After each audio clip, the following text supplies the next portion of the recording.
एक ऐसा state of mind आप सबका बनाना चाहता हूं जहां पे एस्से में मार्क्स लेके आना आपके दाएं हाथ का खेल हो। स्वागत है आपका आज की वीडियो में। A very good afternoon to all of you. Essay made easy series जहां पे हम एक पीवाईक्यू उठा के उसके बारे डिस्कशन करेंगे और मैं आपके साथ कोशिश करूंगा कुछ ऐसे डायमेंशंस उस टॉपिक में ऐड कर सकूं जिन डायमेंशंस के बारे ऑलरेडी आपने सुना होगा। यानी कि आज के इस वीडियो से मेरा यह मकसद है कि एक टॉपिक मैंने 2022 के पेपर में से उठाया है। 8 टॉपिक्स आते हैं, 8 में से कोई 2 टॉपिक्स पे ऐसे लिखते हैं आप। एक टॉपिक मैंने उठाया है 2022 के पेपर में से। अब उस एक टॉपिक का आपको मैं मतलब भी समझाऊंगा और कैसे आप बहुत इजीली अपने जनरल स्टडीज के कंटेंट का इस्तेमाल करके उस एस्से को अप्रोच कर सकते हो। क्योंकि मेरा यह चैलेंज है आप सबको इस माध्यम से बताना कि दोस्तों आपको फिलॉसफी या फिलॉसफिकल किताबें पढ़ने की जरूरत नहीं है एक अच्छा एस्से लिखने के लिए। आप किताबें पढ़ने से इच्छुक हैं, पढ़ना चाहते हैं, वो बहुत अच्छी बात है, लेकिन कोई हार्ड एंड फास्ट रूल नहीं कि आपको फिलॉसफिकल किताबें पढ़नी है। तो आज का एजेंडा क्या रहेगा क्लास का? हम पहले ये समझेंगे, हम डेप्थ डेप्थ डेप्थ है ना, बहुत बार ये सुनते रहते हैं कि डेप्थ में जाओ डेप्थ में जाओ। अरे भैया कितने डेप्थ में जाओ, कितनी adequate depth of the topic required होती है, उस बात को समझना बहुत जरूरी है। देन दूसरा हम समझेंगे कि रेलेवेंट कंटेंट को जनरेट कैसे करना है जो कि रिलेट करता है to the essence of the topic, to the मतलब ऑफ द टॉपिक। और तीसरा कारीगरी, क्राफ्टिंग। हम क्राफ्ट करेंगे मल्टीपल डायमेंशंस को। आप भी बैठे हो, मैं भी बैठा हूं। हम मल्टीपल डायमेंशंस को क्राफ्ट करेंगे which is related to the theme of the essay. और एक और बात आपको बताना चाहता हूं, डिस्क्रिप्शन बॉक्स में आप अभी जाएंगे तो आपको यह लिंक दिखाई देगा। ये एक टेलीग्राम चैनल है। एस्से से जुड़ी इंपॉर्टेंट अपडेट्स और एक्टिविटीज के लिए इस टेलीग्राम चैनल को जरूर ज्वाइन कर लेना। ये बिल्कुल फ्री ऑफ कॉस्ट है, इसमें कोई पैसे नहीं लगते हैं। ये डिस्क्रिप्शन बॉक्स में आपको इसका लिंक मिल जाएगा। ये एस्से मेड इजी सीरीज जहां पे पीवाईक्यू डिस्कशन और एस्से के फ्रेमवर्क से जुड़ी इंपॉर्टेंट बातें हर फ्राइडे और संडे को दोपहर को 2 बजे वीडियो आपको यूट्यूब पे देखने को मिलेगा। ये वीडियो सीरीज का मकसद है, ये बिल्कुल फ्री ऑफ कॉस्ट है, कि जो बच्चे सेल्फ स्टडी कर रहे हैं, अपने सेल्फ स्टडी के माध्यम से ही एस्से में बहुत अच्छा स्कोर लेके आना चाहते हैं और अपने रैंक के ऊपर काम करना चाहते हैं, तो ये सीरीज उन बच्चों के लिए बनाई गई है। अगर काम आती है, रेलेवेंट लगती है तो मेंशन जरूर करना ना। ये टॉपिक बहुत पॉपुलर हुआ था, 2022 में आया था ये टॉपिक, है ना। 2022 में ये जॉन कैनेडी की सेइंग है दैट भाई अपनी छत को तब रिपेयर करो जब बारिश नहीं हो रही है, जब सन इज शाइनिंग। आपके रूफ में कोई लीकेज है, कोई रिपेयर का काम है, तो आप बरसात में जाके अपनी रूफ को क्यों रिपेयर करेंगे? आपने घर में मिस्त्री बुलाने हैं, कारीगर बुलाने हैं, रूफ में काम कराना है, तो अब तभी काम करेंगे जब थोड़ा वातावरण, मौसम भी ऐसा होगा। अब अगर धूप नहीं है या अगर मान लीजिए कि बारिश हो रही है तो आप अपना काम वहां पे क्यों करेंगे? ये टॉपिक था। नाउ हम इसको कैसे इंटरप्रेट कर सकते हैं इस टॉपिक को लेमैन टर्म्स में? पहले तो हम लेमैन टर्म में इसको समझें। टॉपिक को डीक्लटर करें। क्या करें सर? टॉपिक को डीक्लटर करें कि प्रॉब्लम्स तो हमारी जिंदगी में हमेशा बता के नहीं आती हैं। हमारे लाइफ में ब्रेकअप हो, वो भी बता के नहीं आता। आज पता लगा गर्लफ्रेंड ने कहा भी नहीं रहना तुम्हारे साथ, मैंने चलो ब्रेकअप हो गया। आज पता लगे ऑफिस में बॉस ने कहा कि भाई कल से ऑफिस मत आना, प्रॉब्लम आ गई। एकदम से हम सोच के जा रहे थे पेपर निकल जाएगा, पेपर मुश्किल आ गया। तो प्रॉब्लम्स तो अनअनाउंस्ड आएंगी, प्रॉब्लम्स तो कभी बता के नहीं आएंगी।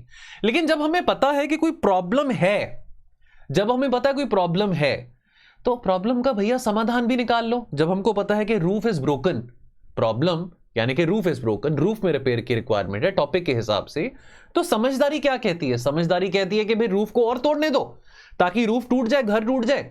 तो समझदारी कहती है कि आप अपने प्रॉब्लम को रेक्टिफाई करो, सॉल्यूशन निकालो। आप यूपीएससी की तैयारी कर रहे हो, आप स्टेट पीसीएस की तैयारी कर रहे हो, क्यों तैयारी कर रहे हो? आप कल को जाके अफसर बनोगे, डीसी बनोगे, एसएसपी बनोगे, डीएसपी एसडीएम बनोगे, ब्लॉक डेवलपमेंट ऑफिसर बनोगे, तो आपको तो प्रॉब्लम्स के हल निकालने हैं ना, सरकार के प्रॉब्लम्स के हल निकालने हैं। सो देयरफॉर जब प्रॉब्लम आती है तो प्रॉब्लम का हल भी आता है, लेकिन एक प्रॉब्लम का हल निकालने में और प्रॉब्लम को सॉल्व करने में एक लिमिटेड टाइम फ्रेम होता है। अगर हम अपनी प्रॉब्लम को सॉल्व नहीं करेंगे तो हम उसी विशिष्ट साइकिल में फंसे रहेंगे, वो हम नहीं चाहेंगे। So when we realize that there is an appropriate time frame जब हम अपने इशू को सॉल्व कर सकते हैं। अब जैसे मान लीजिए कि अभी आपका प्रीलिम्स का पेपर हुआ, अब जिनका प्रीलिम्स का पेपर अच्छा हुआ है, जो बहुत अच्छा स्कोर अब यहाँ पे लेके आए हैं, मेरे को नहीं पता कितना अच्छा स्कोर है, अब मैं यहाँ पे बोलूंगा कि इतना, जिनके 85 प्लस आ रहे हैं, 95 प्लस आ रहे हैं, तो आप कहेंगे कि सर हमारा क्या, जो भी स्कोर आया आपका जैसा भी है। तो अब आपको लगता है कि भैया पिछले साल भी हमने प्रीलिम्स निकाल लिया था लेकिन हम मेंस नहीं निकाल पाए थे, तो अभी जो 3 महीने का समय है वो क्या है, वो आपको फिक्स करने के लिए है, ताकि आप अपनी प्रॉब्लम को, आपने आइडेंटिफाई कर लिया, आपने प्रॉब्लम को एक्नॉलेज कर लिया। तो भैया मेंस के लिए अब हम अभी तैयारी करें। आप मेंस के लिए तैयारी, अगर आपका मई में प्रीलिम्स का पेपर है तो अप्रैल में तो नहीं करोगे, अप्रोप्रिएट टाइम तो नहीं है, तब प्रीलिम्स की तैयारी करोगे। सो देयरफॉर आपने जब एक्नॉलेज कर लिया कि प्रॉब्लम क्या है, so now your energy should be channelised towards achieving the solution. So the question is that can you repair the roof when there is rain? No, you cannot. So we should prefer repairing the roof when there is sunshine. और एक ऐसा माहौल, एक ऐसा वातावरण है जो कि आपको काम करने की अनुमति दे बिना किसी रुकावट की। तो ये तो कुछ हमने इंटरप्रिटेशन निकाल लिया टॉपिक का। अब एसेंस क्या है? The best time to repair the roof is when the sun is shining, ये टॉपिक है। एसेंस ऑफ द टॉपिक क्या है भाई? प्रॉम्प्ट रेजोल्यूशन, स्विफ्ट रेजोल्यूशन निकालिए before it is too late. कल को अगर आज धूप निकली है, कल को बारिश हो जाती है, तो कल बारिश में आप अपनी रूफ को नहीं रिपेयर कर पाएंगे। तो अगर आज धूप निकली है तो आज इज द समय to resolve your problem, to find a solution to your problem. Now अब इंट्रोडक्शन में चाहे तो आप ये जो लिटरल मीनिंग आपको मैंने दिया था, जो हमने interpretation of the code discuss किया था, वो भी कर सकते हैं। लेकिन एक बात को सोचो, क्या आप इसके आधार पे, जो मैंने आपको ये अभी बात समझाई है कि हम टॉपिक से इंटरप्रेट क्या करते हैं, क्या इसके आधार पे आप 800-900 वर्ड का ऐसे लिख दोगे? क्या लिख दोगे? नहीं लिख पाओगे। चलो लिख भी दोगे तो आपके ऐसे में एक ही डायमेंशन आया, 1 डायमेंशनल ऐसे हुआ। जबकि मैं आपको कहता हूं कि आज के इस वीडियो में आपके साथ मैं 3 डायमेंशन शेयर करने वाला हूं बैठे बैठे, और बोलो वो भी इमेजेस के साथ, वो भी इमेजेस के साथ, कंटेंट के साथ नहीं। आपको मैं बता सकता हूं 5 मिनट में कि इस पर्टिकुलर टॉपिक में से 3 ऐसे एग्जांपल्स हैं जिसके बारे आपने भी पढ़ा है, मैंने भी पढ़ा है, करंट अफेयर्स में से। मेरा वीडियो बनाने का मकसद ही ये था कि करंट अफेयर्स में से कैसे मैं आपको एग्जाम्पल्स देके ऐसे के टुवर्ड्स लेके जा सकता हूं। ये मेरा आज का वीडियो बनाने का पर्पस था। आओ देखते हैं। अब इंट्रोडक्शन, या तो आप लिटरल मीनिंग या इंटरप्रिटेशन ऑफ द कोट दे दो, या फिर आप, अगर आपको पता है, जैसे मुझे ये पता था कि ये कोटेशन जॉन कैनेडी के द्वारा कहा गया था। अब बाय चांस की बात है कि मुझे पता था, हो सकता है मुझे ना पता होता। अगर आपको पता है ये कोटेशन जॉन कैनेडी ने दिया है, तो अगर आपको याद है तो जॉन कैनेडी के कॉन्टेक्स्ट को कोट करो कि 1962 में जब उन्होंने एड्रेस किया था यूएस कांग्रेस को, तब उन्होंने, कैनेडी ने कहा था कि उनकी स्ट्रैटेजी क्या है अमेरिका की इकोनॉमी को स्ट्रेंथन करने के लिए। और ये 1961-62 that was the time, the peak of the cold war between USSR and USA. और उन्होंने ये जो कोटेशन कहा था, the best time to repair the roof is when the sun is shining, इस कॉन्टेक्स्ट में कहा था कि उनकी इकोनॉमिक पॉलिसीज जो वो अनलीश करेंगे, उससे जॉब ग्रोथ भी होगा, जॉब अपॉर्चुनिटीज भी बढ़ेंगी, और आने वाले समय में हमको रिसेशन अगर आता भी है तो हम कैसे अपने आप को प्रिपेयर कर सकते हैं। ये नहीं कहा कि रिसेशन आएगा नहीं, लेकिन अगर रिसेशन आता है तो कैसे अपने आप को प्रिपेयर कर सकते हैं, उस कॉन्टेक्स्ट में उन्होंने ये कोटेशन कही। अब एक जापानीज प्रोवर्ब भी है कि अगर आप प्यासे मर रहे हो तो आप मरने ही वाले हो प्यासे, तो अगर आप उस वक्त कुआं भी खोद दोगे तो क्या फायदा उस चीज का? When you're dying of thirst, it is too late to think about digging a well, because now the damage has been done. So therefore, in order to ensure that you don't die of thirst, you have to dig a well. That is another quotation, that is another proverb which is very much similar to the topic which we are discussing right now. Now, अब हम कौन से scenarios में या कौन से dimensions में इस कोटेशन का इस्तेमाल कर सकते हैं, आइए समझते हैं। एनटीए, नेशनल टेस्टिंग एजेंसी, अभी कितना ज्यादा न्यूज में हंगामा हम देख रहे हैं नीट के पेपर को लेके, यूजीसी नेट के पेपर को लेके कि पेपर लीक हो चुका है, राजस्थान में हुआ है, बिहार में हुआ है। इतना अभी हम न्यूज चैनल्स पे डिबेट्स देख रहे हैं, कितने बड़े बड़े जो कोचिंग अकेडमीज वाले हैं वो भी आके अपना यहाँ पे व्यू दे रहे हैं। सुप्रीम कोर्ट तक ये बात जा चुकी है, सुप्रीम कोर्ट ने कहा है कि पेपर को फिर से रिकंडक्ट किया जाएगा। बच्चे जो हैं वो यहाँ पे अपनी जिंदगी दाव पे लगा के यहाँ पे सुप्रीम कोर्ट के सामने, मीडिया ऑर्गेनाइजेशंस के सामने डिबेट कर रहे हैं, प्रोटेस्ट कर रहे हैं। तो सबसे बड़ा एग्जाम्पल, अब बात ये आती है कि एग्जाम्पल तो सर हमारे माइंड में आ गया, क्या माइंड में आ गया? एनटीए का आ गया, that the best time to repair the roof is when the sun is shining, यानी कि the best time to repair the NTA is right now, जब ये इशू सामने आया है कि कल को जाके ऐसा इशू फिर से ना आए। देखो मेडिकल की पढ़ाई है, बच्चे अपनी पूरी जिंदगी को दाव पे लगा के 1 साल 2 साल ड्रॉप करके तैयारी करते हैं, और आपको पता है कि देखिए अगर अदरवाइज आप एक सरकारी मेडिकल कॉलेज में नहीं जाते, प्राइवेट मेडिकल कॉलेज में जाते हो, तो आपको करोड़ों में फीस देनी पड़ती है। Not everybody can afford it.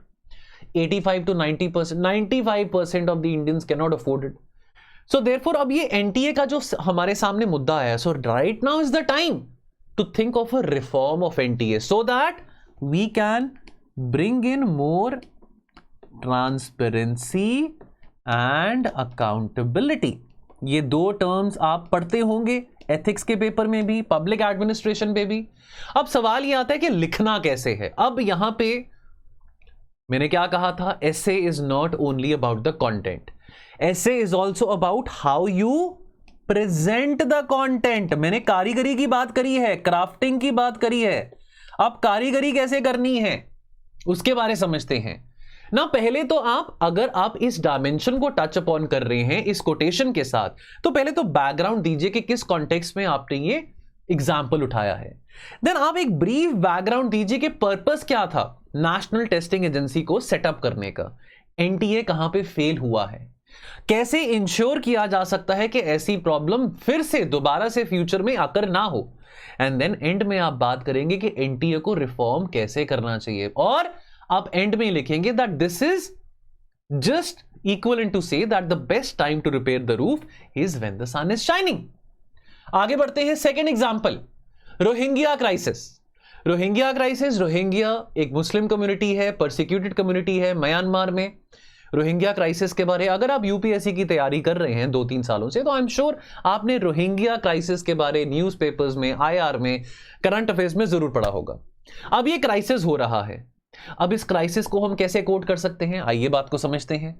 पहली बात तो हम इस क्राइसिस का बैकग्राउंड देंगे कि ये क्राइसिस हुआ कैसे शुरू, रोहिंग्याज हैं कौन और वो क्यों परसिक्यूशन फेस कर रहे हैं, क्या क्या कोशिशें कैरी आउट करी गई हैं इंटरनेशनल एजेंसीज के द्वारा। फॉर एग्जांपल एक यूएन की एजेंसी है फॉर रिफ्यूजीज, तो यूएन रिफ्यूजी एजेंसी है, यूएनएचसीआर एजेंसी है, क्या क्या कोशिशें इनके द्वारा करी गई हैं रोहिंग्यास को रीसेटल और रिहैबिलिटेट करवाने के लिए, भारत की पॉलिसी क्या है रोहिंग्यास को लेके, और अंत में जब हम लिखेंगे इस एग्जाम्पल के बारे towards the end of this particular dimension, हम बात करेंगे that right now when India, जब इंडिया ने अफ्रीकन यूनियन को G20 में शामिल करवाया है, इंडिया डेवलपिंग कंट्रीज के कंसर्न्स को ग्लोबल स्टेज पे डिस्कस कर रहा है, डेवलपिंग कंट्रीज के कंसर्न्स को हाईलाइट कर रहा है।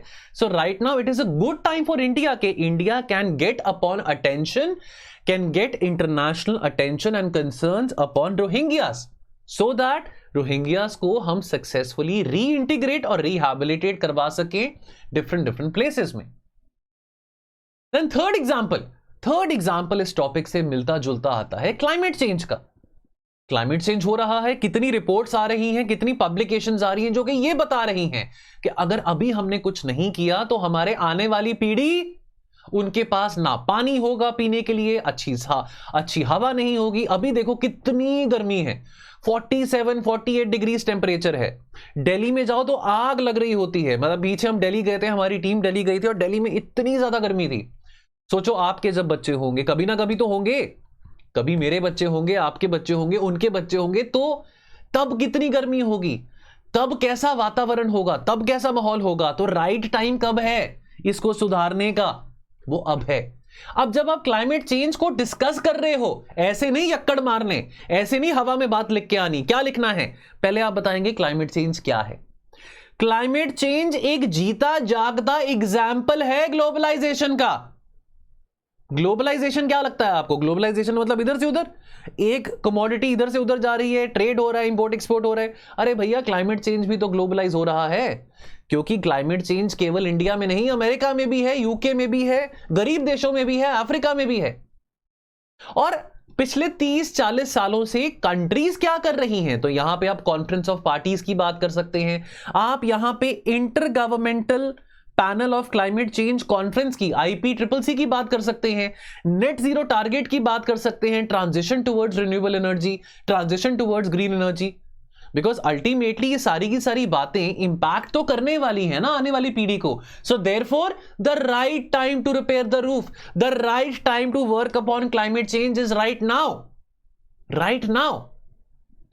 और जब आप बात करते हैं क्लाइमेट चेंज की बात करते हैं तो आप डेटा को स्मार्टली यूज करिए। अब IPCC की रिपोर्ट्स आती है, inter governmental panel on climate change की रिपोर्ट्स आती हैं। अभी रीसेंट रिपोर्ट में क्या बात आई थी कि 50% से ज्यादा चांस है कि जो हमारा ग्लोबल टेम्परेचर है that will and up surpassing 1.5 to 2 degree Celsius का जो हमने वो जो एक विंडो लेके रखा था कि 1 जैसे अगर अभी global average temperature let's say 20 degrees है, so by the end of the century we wouldn't want कि हमारा जो ग्लोबल एवरेज टेम्परेचर है वो 22 डिग्रीज हो जाए। सो वी वुड वांट कि इससे कम हो, 20 डिग्रीज है तो 21 डिग्रीज हो। लेकिन IPCC की रिपोर्ट ये बताती है दैट बाय 2040 हम ऑलरेडी जो हमारा ग्लोबल एवरेज टेम्परेचर है वो तो बहुत ज्यादा क्रॉस कर जाएगा। सो देयरफॉर ये जो डेटा है, ये डेटा बहुत स्मार्टली हमने यूज करना है जस्टिफाई करने के लिए, जस्टिफाई करने के लिए that why right now is the correct time, that why right now is the correct time to repair the roof. ये बात आप समझ रहे हो?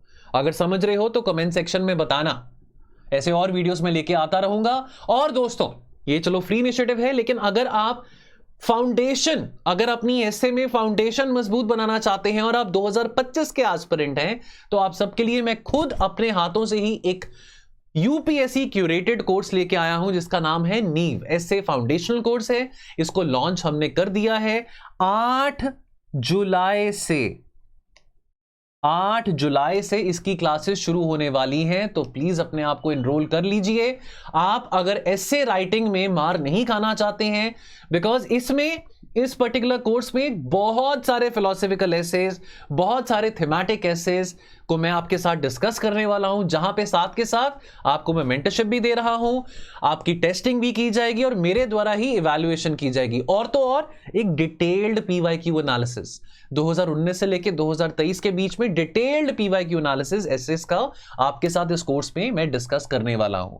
और जो बच्चे इस बार मेंस लिखना चाह रहे हैं, जो मेंस लिखने की प्रोबेबिलिटी जिनकी है, उनके लिए मैं एक प्रोग्राम लेके आया हूं सूरमा।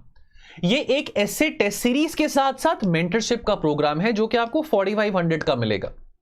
इसमें आपको टेस्ट भी किया जाएगा, आपको साथ के साथ मॉडल एसेज भी प्रोवाइड किए जाएंगे, उसके रिकॉर्डेड वीडियोस भी दिए जाएंगे, मेरे साथ आपके लाइव मेंटरशिप सेशंस भी होंगे, आपके साथ डाउट रेजोल्यूशन सेशंस होंगे और आपके साथ मेंटरशिप कॉल्स भी रहेंगी मेरी। And along with that 20 most important quotes and anecdotes जो कि आप एसेज में इस्तेमाल कर सकते हैं। एक बहुत कॉम्प्रिहेंसिव लेक्चर भी आपको यहां पे देखने को मिलेगा just at the cost of 4500। Toll free number पे कॉल करके इसके बारे में और डिटेल्स ले सकते हैं। और सबसे अंत में, जिन बच्चों को कोई वीडियो नहीं देखना, सिर्फ टेस्ट देना है, सिर्फ टेस्ट देना है और अपने आप को इवैल्यूएट करना है और मॉडल एसेज की PDF देखनी ही है, तो उनके लिए ये वाला कोर्स है महज 2700 की कीमत पे, क्योंकि अभी डिस्काउंट चल रहा है। इसका नाम है योद्धा। योद्धा उन बच्चों के लिए जो कि हमारे सेल्फ स्टडी वॉरियर्स हैं, जो बच्चे सेल्फ स्टडी करके अपने स्कोर इंप्रूव करना चाहते हैं, सेल्फ स्टडी करके अपना रैंक अपग्रेड करना चाहते हैं, उनके लिए कोर्स है योद्धा। दैट गोज विदाउट सेइंग कि जो बच्चे सेल्फ स्टडी कर रहे हैं या नहीं भी कर रहे हैं, यूट्यूब पे तो हम मिलते ही रहेंगे, YouTube पे तो वीडियोस आते ही रहेंगे, लेकिन एज पर योर नीड्स आप डिसाइड कर सकते हैं कौन सा कोर्स एसए का आप लेना चाहते हैं। टोल फ्री नंबर 1800890303 पे कॉल करके आप इंफॉर्मेशन ले सकते हैं। See you very soon. Thank you.